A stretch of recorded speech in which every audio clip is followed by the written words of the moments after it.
রাজধানীর সংলগ্ন বিদ্যাসাগর এলাকায় দুষ্কৃতী হামলায় ক্ষতিগ্রস্ত সিপিএম পার্টি অফিস পরিদর্শন করলেন দলের রাজ্য সম্পাদক তথা বিরোধী দলনেতা জিতেন্দ্র চৌধুরী। বুধবার সরেজমিনে ঘটনাস্থল পরিদর্শন করে ঘটনার তীব্র নিন্দা জানান বিরোধী নেতা। এর পাশাপাশি এই ঘটনার আইনানুগ পদক্ষেপ গ্রহণের মাধ্যমে অভিযুক্তদের কঠোর শাস্তির দাবি জানান তিনি। সিপিএম অফিস আক্রান্ত হওয়ার পরিপ্রেক্ষিতে জিতেন্দ্র চৌধুরী অভিযোগের আঙুল তুলেন শাসক দল বিজেপির বিরুদ্ধে।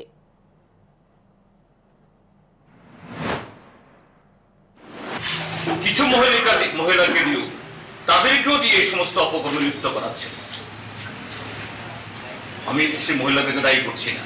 কোথায় নামছে বিজেপি? রাজনীতি, ধর্ম, সমাজ সব কিছুকে ওরা একদম ধ্বংস করে দিচ্ছে। এটা আজকে দেখতে এসছি, ত্রিপুরার জনগণের কাছে তুলে ধরছি।